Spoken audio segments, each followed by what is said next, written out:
আসসালামু আলাইকুম। সরকারি মডেল মাধ্যমিক বিদ্যালয়ের অনলাইন ক্লাস আমার ঘর আমার স্কুলে অষ্টম শ্রেণীর ছাত্রদের জানাচ্ছি শুভেচ্ছা। কেমন আছো তোমরা সবাই?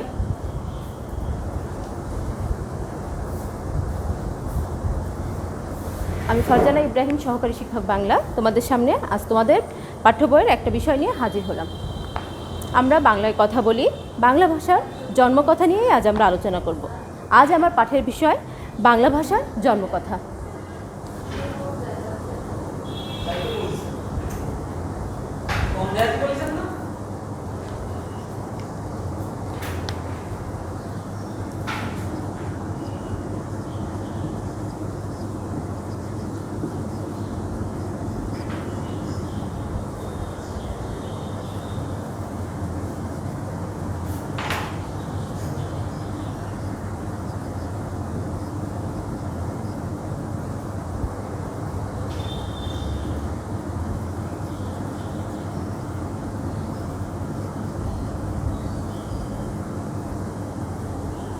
বাংলা ভাষার জন্মকথা প্রবন্ধটি লিখেছেন হুমায়ুন আজাদ। হুমায়ুন আজাদ 1947 সালে জন্মগ্রহণ করেন।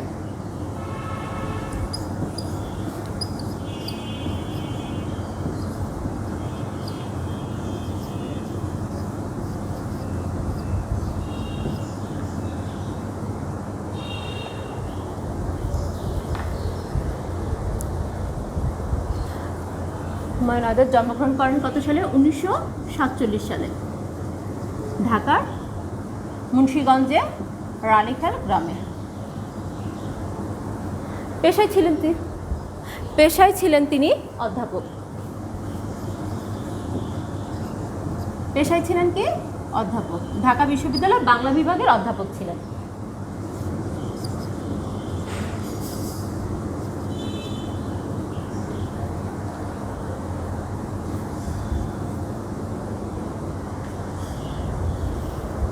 কর্মজীবনে তিনি ঢাকা বিশ্ববিদ্যালয়ের বাংলা বিভাগের অধ্যাপক হিসাবে নিয়োজিত ছিলেন।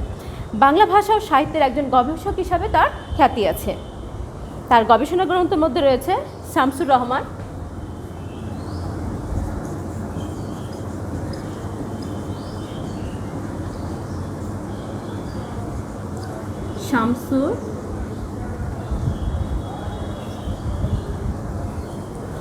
শামসুর রহমান,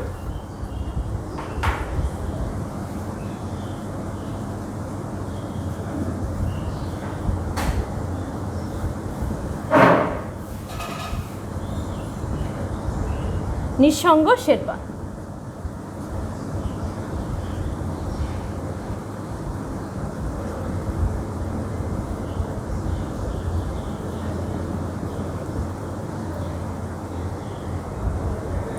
কিশোর পাঠকদের জন্য তিনি দুটো গ্রন্থ লিখেছেন, একটি হচ্ছে লাল নীল দীপাবলি,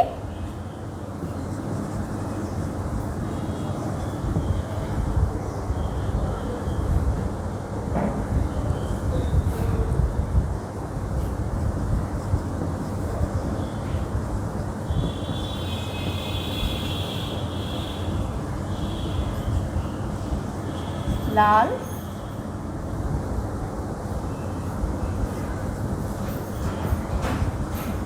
দীপাবলি,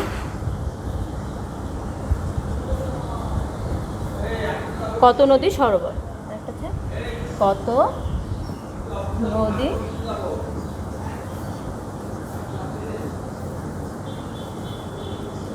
সরোবর।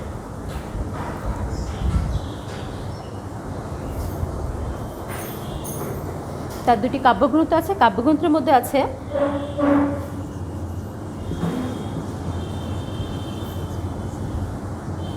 অলৌকিক স্টিমার,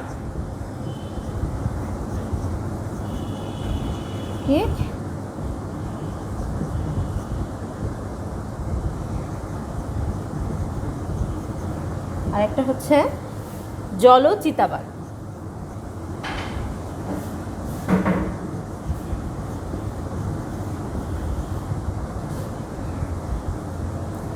উল্লেখযোগ্য।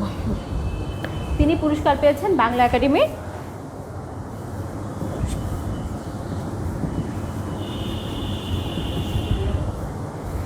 সাহিত্যে বিশেষ অবদানের জন্য তিনি বাংলা একাডেমি পুরস্কার পেয়েছেন।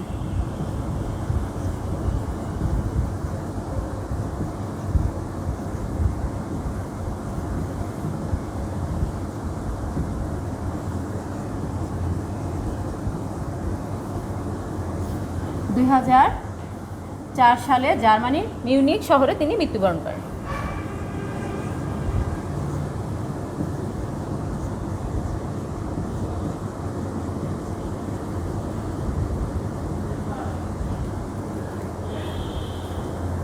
এখন আমি তোমাদেরকে আমাদের বাংলা ভাষার জন্মকথা প্রবন্ধটি একটু পাঠ করছি, মন দিয়ে শুনবে। ভাষা কোথা থেকে এসেছে? ভাষা কি জন্ম নেয় মানুষের মতো, বা বীজ থেকে কি গাছ জন্মে তেমনভাবে জন্ম নেয়? না, ভাষা মানুষ বা তরুর মতো জন্ম নেয় না। বাংলা ভাষাও মানুষ বা তরুর মতো জন্ম নেয়নি, কোনো কল্পিত স্বর্গ থেকেও আসেনি। এখন আমরা যে বাংলা ভাষার কথা বলি, 1000 বছর আগে এটি এমন ছিল না। 1000 পরেও ঠিক 1000 বছর পরেও এটা ঠিক তেমন থাকবে না। ভাষা সদা পরিবর্তনশীল, ভাষার ধর্ম বদলে যাওয়া। বাংলা ভাষার আগে এদেশে ভাষা ছিল, সে ভাষায় মানুষ কথা বলতো, গান গাইতো, কবিতা বানাতো। মানুষের মুখে মুখে বদলে যায় ভাষার ধ্বনি, রূপ বদলে যায়, শব্দের বদল ঘটে অর্থের। অনেক দিন কেটে গেলে মনে হয় ভাষাটি একটি নতুন ভাষা হয়ে উঠেছে, আর সে ভাষার বদল ঘটেই জন্ম হয়েছে বাংলা ভাষার। আজ থেকে 100 বছর আগেও কারো কোনো স্পষ্ট ধারণা ছিল না বাংলার ইতিহাস সম্পর্কে। কেউ জানতো না কত বয়স এ বাংলার। সংস্কৃত ভাষার অনেক শব্দ ব্যবহৃত হয় বাংলা ভাষায়। একদল লোক মনে করেন ওই সংস্কৃত ভাষাই বাংলার জননী। বাংলা সংস্কৃতের মেয়ে, তবে দুষ্টু মেয়ে, যে মায়ের কথা মতো চলেনি, না চলে অন্যরকম হয়ে গেছে। তবে 19 শতকে আরেকদল লোক ছিলেন যারা মনে করেন বাংলার সাথে বাংলার সঙ্গে সংস্কৃতের সম্পর্ক বেশ দূরের। তাদের মতে বাংলা ঠিক সংস্কৃতের কন্যা নয়, অর্থাৎ সরাসরি সংস্কৃত ভাষা থেকে উৎপত্তি ঘটেনি বাংলার, ঘটেছে অন্য কোনো ভাষা থেকে।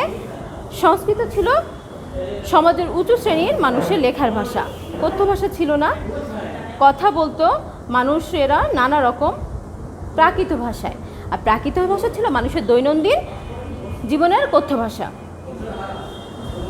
তারা বিশ্বাস করতেন যে সংস্কৃত থেকে নয়, প্রাকৃত ভাষা থেকে উদ্ভব হয়েছে বাংলা ভাষা। তাহলে আমরা কি জানলাম? বাংলা ভাষা কিভাবে জন্ম হয়েছে, এটা কোনো বীজ থেকে হয়নি, কোনো স্বর্গ থেকে আসেনি। বাংলা বিভিন্ন মানুষ কথা বলতেন, আমরা এখন কথা বলছি, তার আগেও অনেক মানুষ কথা বলতেন, ভাষা ছিল, অন্য ভাষায় কথা বলতো। ভাষা সদা পরিবর্তনশীল, ভাষার অর্থের পরিবর্তন ঘটে, শব্দের পরিবর্তন ঘটে। একদল মনে করেন সংস্কৃত ভাষা থেকেই বাংলা ভাষা এসেছে, সংস্কৃত ভাষা বাংলার জননী, আর বাংলাকে সংস্কৃতের কন্যা ভাবে দেখে। কিন্তু আস্তে আস্তে দেখা যাচ্ছে যে অনেকেই আরেক দল মনে করেন সংস্কৃত বাংলার সম্পর্ক বেশ দূরের। তাদের মতে বাংলা ঠিক সংস্কৃতের কন্যা নয়, কারণ সংস্কৃত ছিল উঁচু শ্রেণী মানুষের মুখের ভাষা, উঁচু শ্রেণী মানুষের লেখার ভাষা ছিল, আর প্রাকৃত ছিল সাধারণ মানুষের কথ্য ভাষা। কিন্তু নানা রকম প্রাকৃত ছিল ভারতবর্ষে তখন। তাহলে কোন প্রাকৃত থেকে বাংলার উদ্ভব ঘটেছিল বাংলায়?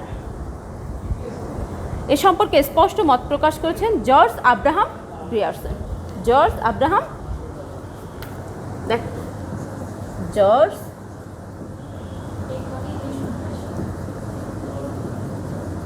আব্রাহাম গ্রিয়ারসন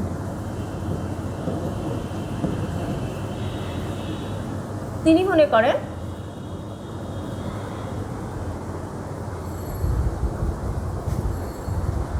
প্রাকৃত ভাষা থেকে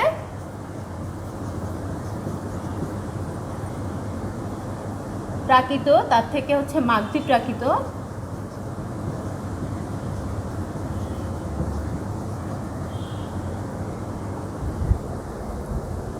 তার থেকে হচ্ছে পূর্ব অঞ্চলীয় রূপ,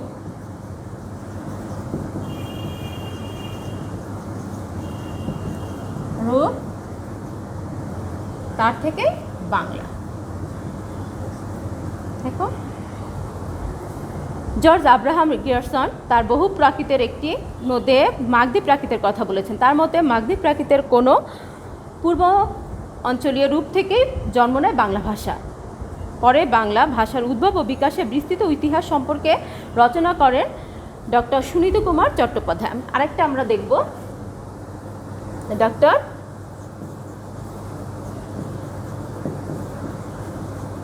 সুনীতি কুমার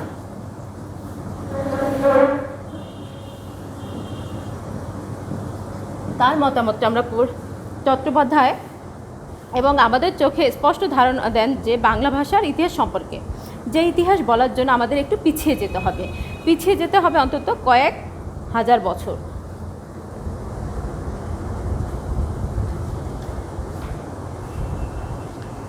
তার মতে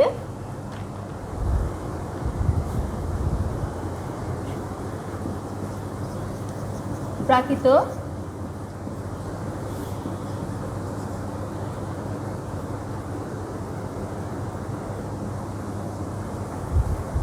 পূর্ব মাগধী অপভ্রংশ, পূর্ব মাগধী অপভ্রংশ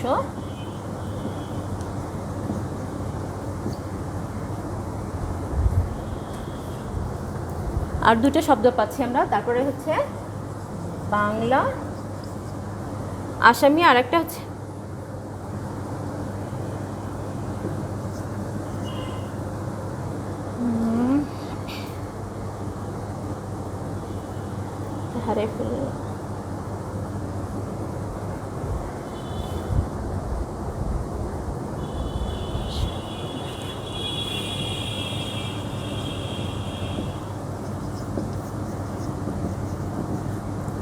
দেখো, ইউরোপ ও এশিয়ার বেশ কিছু ভাষার ধ্বনিতে শব্দে লক্ষ্য করা যায় গভীর মিল।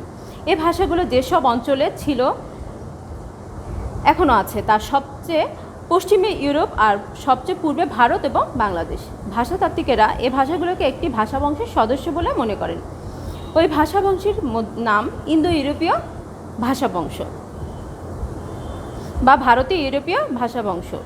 ইন্দো ইউরোপীয় ভাষাবংশে আছে অনেকগুলো ভাষা শাখা, যার একটি হচ্ছে ভারতীয় আর্য ভাষা। ভারতীয় আর্য ভাষার প্রাচীন ভাষাগুলোকে বলা হয় প্রাচীন ভারতীয় আর্য ভাষা।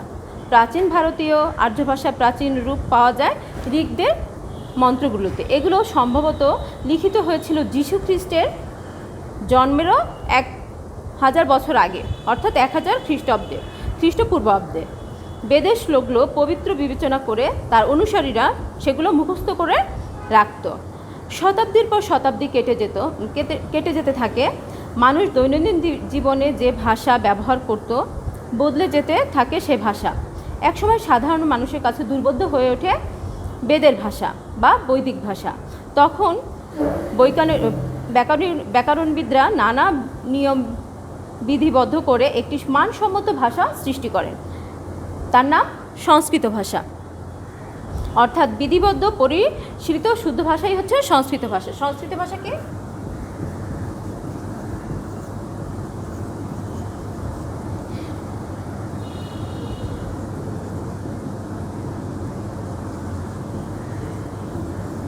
বিধিবদ্ধ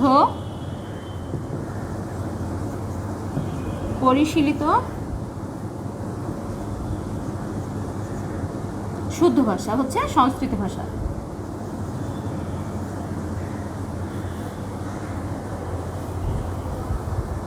খ্রিস্টপূর্ব 400 অব্দের আগে এ ভাষা বিধিবদ্ধ হয়েছিল। যিশুর জন্মের আগেই পাওয়া যায় ভারতীয় আর্য ভাষার 3টি স্তর। প্রথম স্তরটির নাম বৈদিক বা বৈদিক সংস্কৃত। খ্রিস্টপূর্ব 1200 অব্দ থেকে খ্রিস্টপূর্ব 800 অব্দ এ ভাষার কাল। তারপর পাওয়া যায় সংস্কৃত। খ্রিস্টপূর্ব 800 অব্দের দিকে এটি সম্ভবত বিধিবদ্ধ হতে থাকে এবং খ্রিস্টপূর্ব 400 অব্দের দিকে ব্যাকরণিক পাণিনির হাতেই এটি চূড়ান্তভাবে বিধিবদ্ধ হয়। বৈদিক ও সংস্কৃতকে একে বলা হয় প্রাচীন ভারতীয় আর্য ভাষা। প্রাকৃত ভাষাগুলোকে বলা হয় মধ্য ভারতীয় আর্য ভাষা। বৈদিক এবং সংস্কৃত ভাষাকে বলা হয়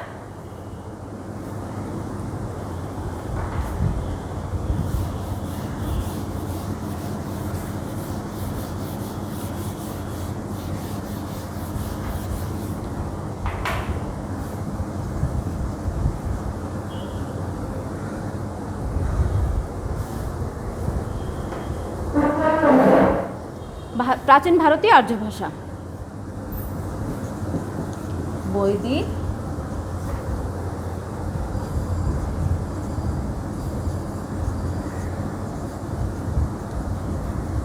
বলা হয় প্রাচীন ভারতীয় আর্য ভাষা।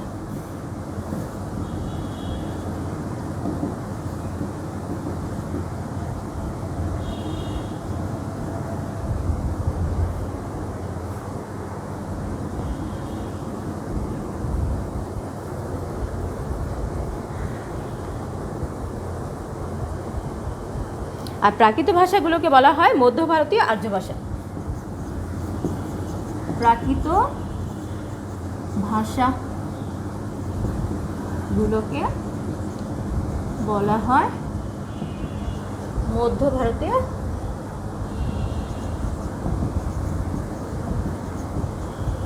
আর্য ভাষা।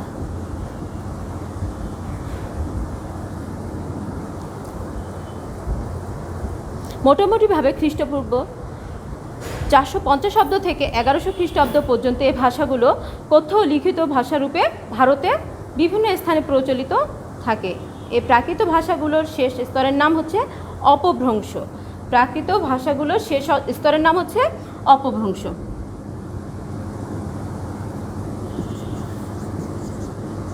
প্রাকৃত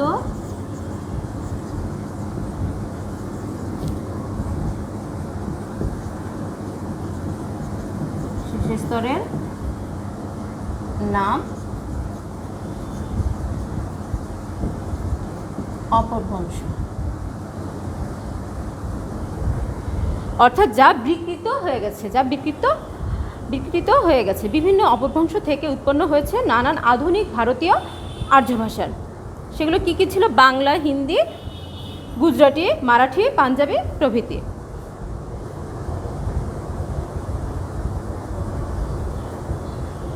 ডক্টর সুনীতি কুমার চট্টোপাধ্যায় মনে করেন যে পূর্ব মাগধী অপভ্রংশ থেকে উদ্ভব হয়েছে বাংলা আর আসামি ও উড়িয়া ভাষা। তাই বাংলার সাথে খুব ঘনিষ্ঠ সম্পর্ক আসামি এবং উড়িয়া শব্দের। আর কয়েকটি ভাষার ঘনিষ্ঠ আত্মীয়তা রয়েছে বাংলার সঙ্গে, কেননা সেগুলো জন্মেছিল মাগধী অপভ্রংশের অন্য দুটি শাখা থেকে। ওই ভাষাগুলো হচ্ছে মৈথিলি, মাগধী এবং ভোজপুরিয়া। ডক্টর মোহাম্মদ শহীদুল্লাহ বাংলা ভাষা উৎপত্তি সম্পর্কে অবশ্যই একটি ভিন্ন মত পোষণ করেছেন। তিনি একটি প্রাকৃতের নাম বলেন গৌর প্রাকৃতি। তিনি মনে করেন গৌর প্রাকৃতের পরিণত অবস্থা গৌর অপভ্রংশ থেকেই বাংলার উৎপত্তি হয়েছে। এখানে আমাদের আরেকটা ভাষা আছে, তোমাদের একটু আগে বললাম, মৈথিলি, মাগধী, ভোজপুরিয়া। এটা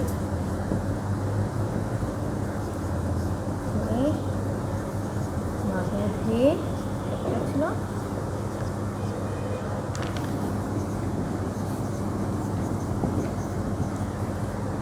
আরেকটা আছে ডক্টর মোহাম্মদ শহীদুল্লাহ।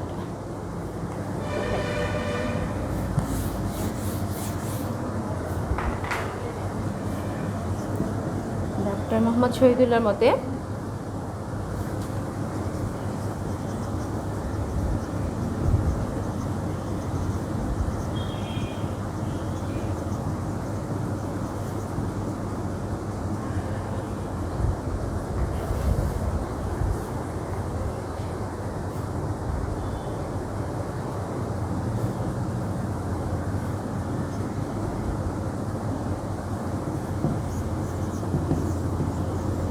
গৌরী প্রাকৃত, সেখান থেকে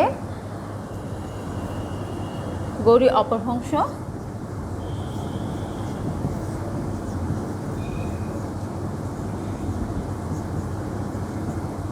তার থেকে বাংলার উদ্ভব। দেখো, বাংলা ভাষার জন্মকথা থেকে আমরা কি জানতে পারলাম? বাংলা ভাষার জন্মকথা সম্পর্কে জানা গেল, কথ্য ভাষা এবং লেখ্য ভাষা সম্পর্কে জানা গেল, এবং মাতৃভাষার প্রতি মমতাবোধ সম্পর্কেও জানা যাবে এই প্রবন্ধ থেকে।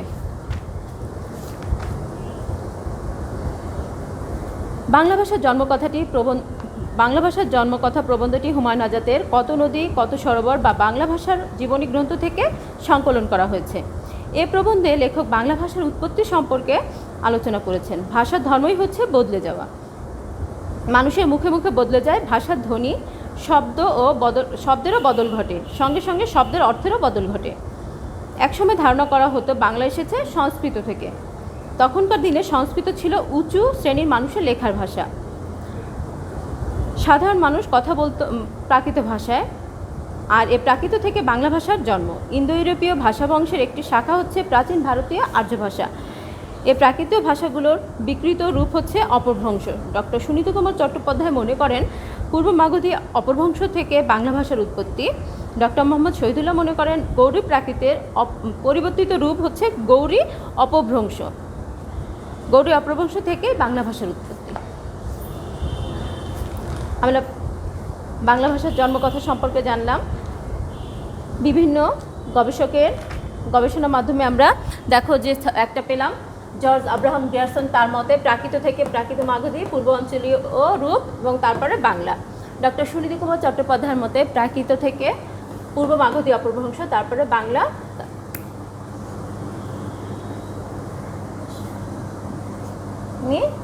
আরেকটা হচ্ছে উড়িয়া, আরেকটা হচ্ছে মৈথিলি, মাগধী বা ভোজপুরিয়া।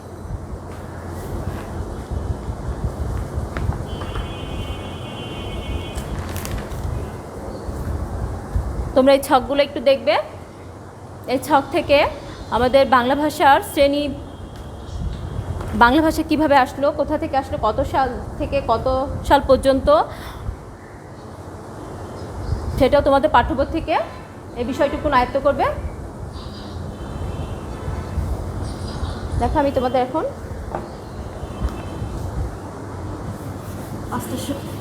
দিয়ে বাড়ি করে দিয়ে দিচ্ছি।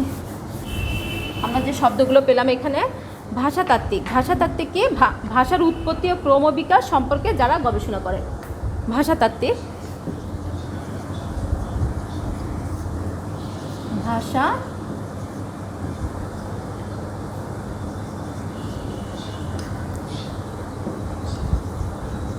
ভাষার উৎপত্তি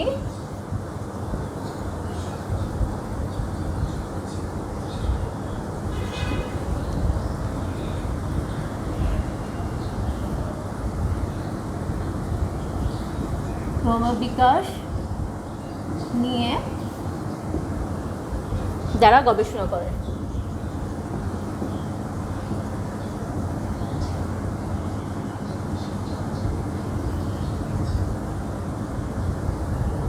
দুর্বোধ্য, যা বোঝা কঠিন।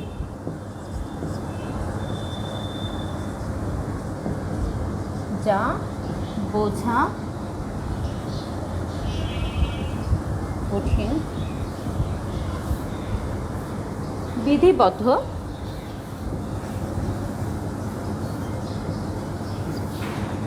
নিয়ম দ্বারা শাসিত বা নিয়মের অধীন। নিয়মের অধীন।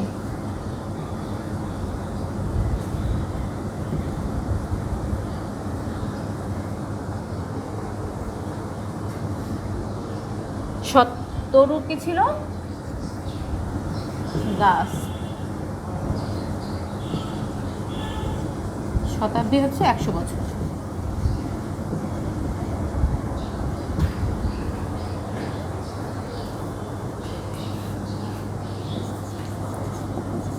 আজ আমরা যেটা করলাম এটা তোমরা একটু খেয়াল করবে মন দিয়ে এবং বইয়ের সঙ্গে মিলিয়ে দেখবে। এখন বাড়ির কাজটা একটু নিয়ে নাও।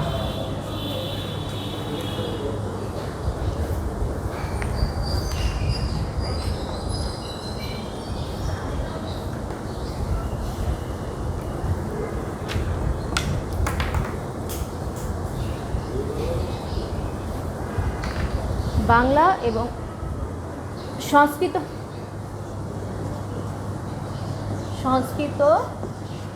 ও প্রাকৃত ভাষার সাথে সম্পর্ক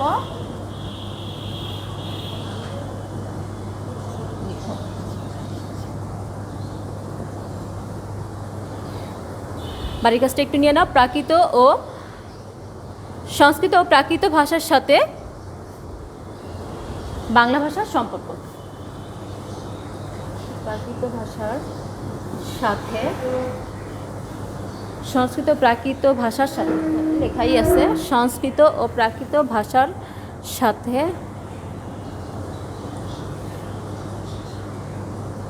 সম্পর্ক লেখো। সংস্কৃত ও প্রাকৃত ভাষার সাথে সম্পর্ক লেখো। আজ এ পর্যন্তই, পরবর্তী ক্লাস তোমাদের সঙ্গে আবার দেখা হবে। আল্লাহ হাফেজ।